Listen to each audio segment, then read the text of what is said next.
12 अक्टूबर के Gurukul prep daily podcast में आपका स्वागत है। अपडेट, एक महत्वपूर्ण दिन। विश्व गठिया दिवस 12 अक्टूबर। विश्व गठिया दिवस वार्ड हर साल 12 अक्टूबर को गठिया और अन्य रूमेटिक और मस्कुलोस्केलेटल रोगों आरएमडीज के बारे में वैश्विक जागरूकता बढ़ाने के लिए मनाया जाता है।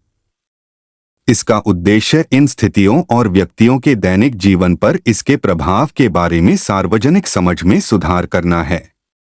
यह गठिया वाले लोगों के लिए जीवन की गुणवत्ता में सुधार के लिए अधिक सुलभ उपचार और उपचारों की आवश्यकता पर भी जोर देता है।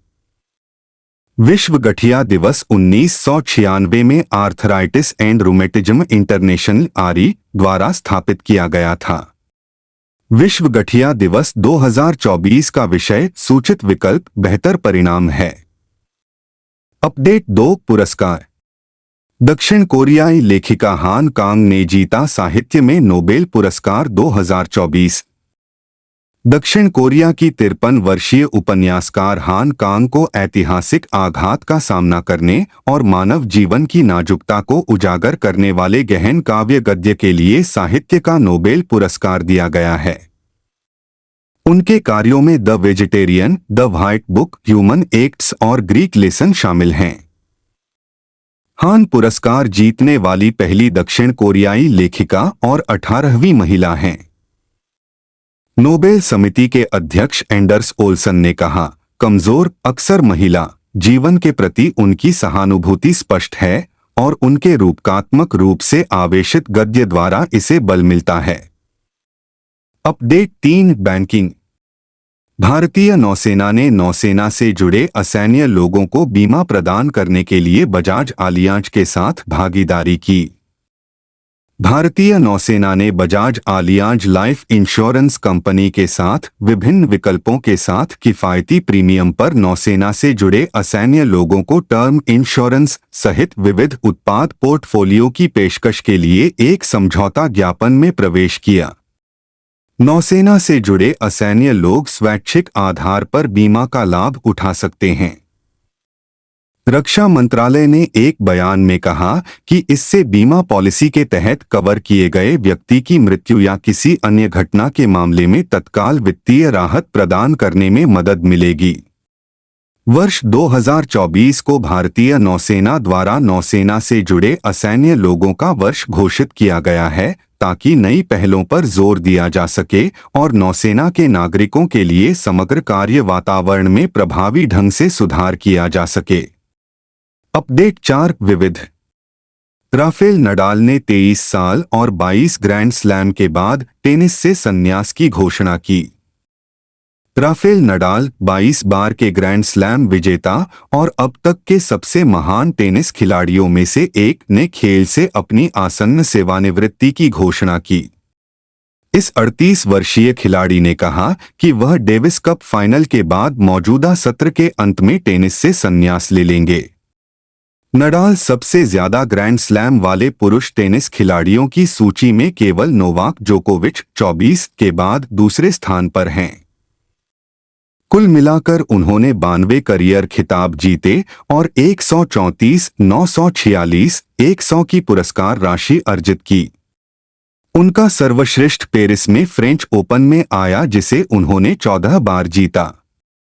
उन्होंने 4 बार यूएस ओपन, 2 बार ऑस्ट्रेलियन ओपन और 2 बार विंबलडन भी जीता। अपडेट 5 विविध।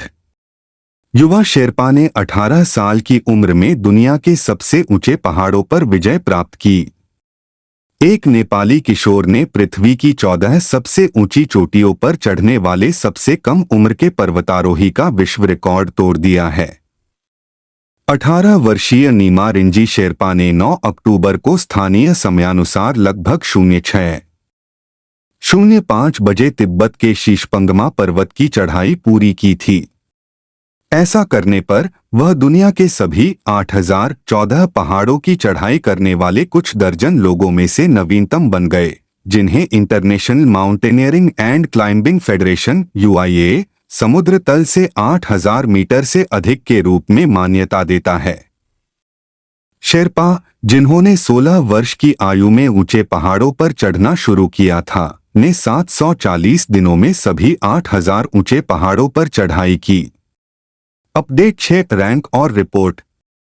WHO ने ट्रेकोमा उन्मूलन में भारत की सफलता को प्रमाणित किया। विश्व स्वास्थ्य संगठन ने ट्रेकोमा को सार्वजनिक स्वास्थ्य समस्या के रूप में खत्म करने के लिए भारत को सम्मानित किया और नेपाल और म्यांमार के बाद यह इस क्षेत्र का तीसरा देश बन गया जिसने यह उपलब्धि हासिल की। WHO ने सर्वाइकल कैंसर उन्मूलन के लिए अंतरिम लक्ष्यों को प्राप्त करने के लिए भूटान को, बच्चों में हेपेटाइटिस बी नियंत्रण के लिए मालदीव और श्रीलंका को, लसिका फाइलेरिया को खत्म करने के लिए तिमोर लेस्ते और SDG प्राप्त करने के लिए 6 देशों और 5 साल से कम उम्र के बच्चों की मृत्यु दर और मृत जन्म दर को कम करने के लिए वैश्विक लक्ष्यों को प्राप्त करने के लिए भी सम्मानित किया। इसने कहा, भारत की सफलता उसकी सरकार के मजबूत नेतृत्व और नेत्र रोग विशेषज्ञों और स्वास्थ्य देखभाल श्रमिकों के अन्य कैडरों की प्रतिबद्धता के कारण है।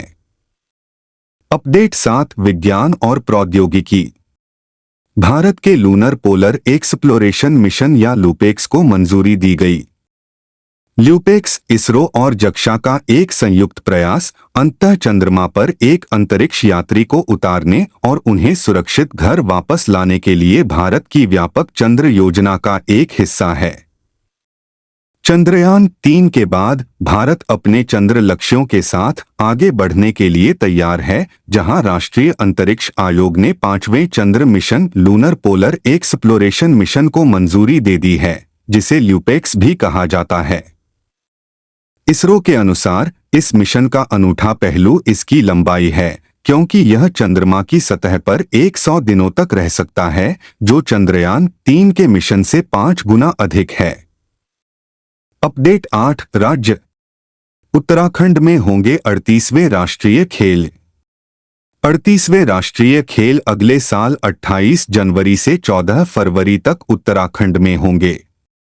राष्ट्रीय खेलों के लिए पूरा कार्यक्रम भारतीय ओलंपिक संघ की आम सभा की बैठक के दौरान घोषित किया जाएगा, जो इस महीने की 25 तारीख को निर्धारित है। राष्ट्रीय खेलों के अलावा उत्तराखंड शीतकालीन राष्ट्रीय खेलों की मेजबानी भी करेगा। हाल ही में नई दिल्ली में एक बैठक के दौरान उत्तराखंड के मुख्यमंत्री पुष्कर सिंह धामी ने भारतीय ओलंपिक संघ की अध्यक्ष डॉ. PT उषा से मुलाकात की। मुख्यमंत्री ने आश्वासन दिया कि उत्तराखंड 38वें राष्ट्रीय खेलों की मेजबानी के लिए पूरी तरह से तैयार है, इस बात पर जोर देते हुए कि इस आयोजन को भव्य पैमाने पर आयोजित किया जाएगा। अपडेट 9 शिखर सम्मेलन और सम्मेलन। राष्ट्रपति मुर्मू की ऐतिहासिक अफ्रीकी यात्रा।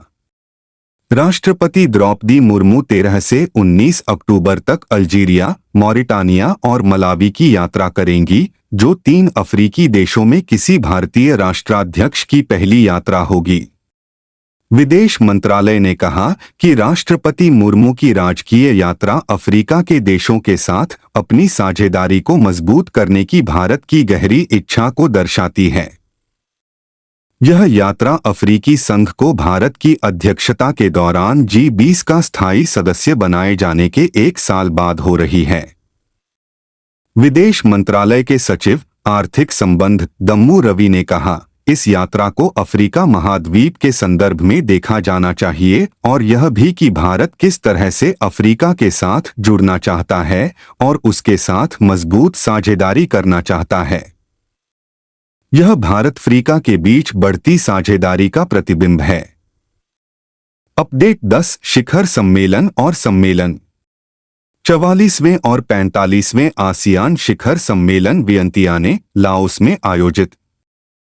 दक्षिण पूर्व एशियाई देशों के संगठन आसियान के 44वें और 45वें शिखर सम्मेलन और संबंधित सम्मेलन वियंतियाने, लाओस में आयोजित किए गए थे। इस वर्ष लाओस की आसियान अध्यक्षता में शिखर सम्मेलन की थीम आसियान कनेक्टिविटी और लचीलापन बढ़ाना है, जिसमें विभिन्न दबाव वाली चुनौतियों का जवाब देने और आसियान लोगों को लाभ लाने के अवसरों को जब्त करने के लिए एक अधिक एकीकृत, जुड़ा हुआ और लचीला आसियान समुदाय बनाने पर ध्यान केंद्रित किया गया है। 3 दिवसीय आयोजन में 27वें आसियान चीन शिखर सम्मेलन, 27वें आसियान +3 शिखर सम्मेलन, आसियान चीन, जापान और कोरिया गणराज्य और 19वें पूर्वी एशिया शिखर सम्मेलन सहित संबंधित शिखर सम्मेलन शामिल थे।